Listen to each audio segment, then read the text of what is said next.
De l'éveil à la métamorphose.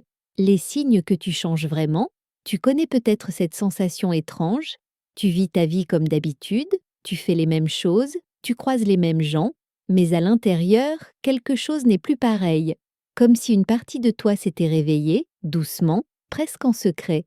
Et plus tu avances, plus tu sens que ce réveil dérange, qu'il bouscule, ou qu'il t'attire vers une autre façon de vivre. Aujourd'hui, je vais t'expliquer ce qui se passe réellement quand tu t'éveilles, tu changes intérieurement, tu sens la métamorphose arriver, tu commences à ressentir le fil d'or qui te relie à toi-même et comment ton quotidien se transforme doucement. Bref, comment tu deviens enfin toi, le dormeur éveillé, quand tu vis la vie d'un autre sans t'en rendre compte. Pendant longtemps, tu avances un peu comme un dormeur éveillé. Tu fais tout comme il faut. Tu respectes les attentes, les codes, les obligations. Tu rentres dans des cases qui ne t'appartiennent pas. Et le pire, tu ne t'en rends même pas compte. Tu crois que c'est normal. Tu crois que c'est la vie. Tu crois que c'est toi. Puis un jour, un décalage apparaît. Un malaise discret, un je ne me reconnais plus, très léger, mais persistant. Tu continues à vivre la vie que tu avais construite, mais tu sens qu'elle n'est plus ajustée à qui tu deviens. C'est souvent le premier signe de l'éveil.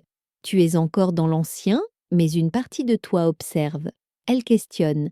Elle refuse de continuer en mode automatique. Ce moment est fragile, mais puissant. Tu vois ce qui ne te correspond plus. Tu réalises que tu t'es endormi dans une vie qui n'est pas exactement la tienne, et tu commences à te réveiller dans ta vraie direction. Pourquoi la transformation intérieure fait si peur? Quand la transformation commence, la peur arrive presque toujours. Pas parce que tu fais quelque chose de dangereux, mais parce que ton cerveau déteste l'inconnu. Chaque fois que tu t'apprêtes à grandir, ton mental active toutes les alarmes. Et si je me trompais? Et si je perdais ce que j'ai? Et si tout s'écroulait? La transformation intérieure fait peur parce qu'elle te sort d'un territoire familier, même si ce territoire ne te correspond plus. Il y a aussi la peur d'être différente, la peur de déranger, la peur de devenir quelqu'un que ton entourage ne reconnaîtra plus. Et pourtant, cette peur n'est pas là pour t'arrêter. Elle est là pour t'annoncer que tu es en train de franchir une frontière invisible entre ce que tu as été et ce que tu vas devenir. La peur est simplement le signe que tu touches quelque chose d'important, quelque chose qui compte vraiment pour toi. Et la vérité, ce n'est pas la peur qu'il faut écouter, c'est le mouvement intérieur qui continue malgré elle. La métamorphose, quand ton vrai toi commence à naître. Il y a un moment où l'éveil devient plus concret. Ce n'est plus seulement une prise de conscience, c'est un mouvement profond, doux, mais irrésistible. Tu commences à laisser tomber les anciennes versions de toi, celles qui disaient oui pour ne pas déplaire, celles qui s'adaptaient pour ne pas déranger, celles qui se taisaient pour éviter les conflits. Et tu laisses ressortir ta sensibilité, ta puissance, ta vérité, ta façon unique de sentir le monde. La métamorphose n'est jamais brutale, elle est organique, elle se glisse dans ton quotidien comme une nouvelle respiration.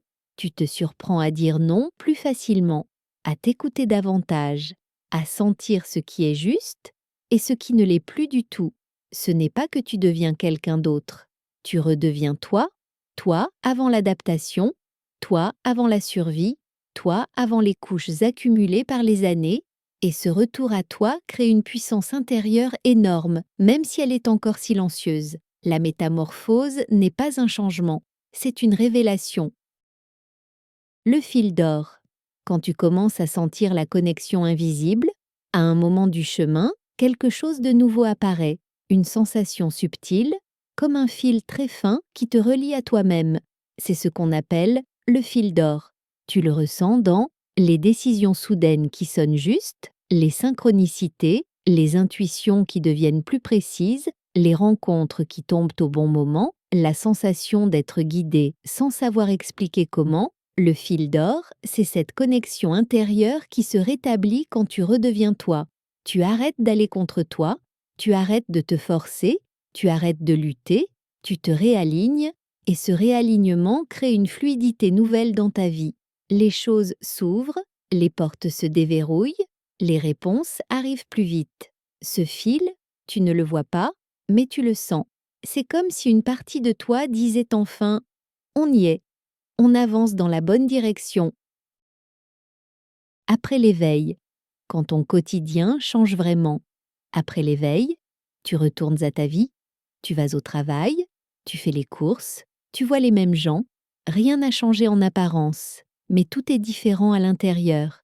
Tu observes autrement, tu ressens autrement, tu fais des choix différents, tu cherches moins à contrôler, tu avances avec plus de douceur, tu te respectes davantage.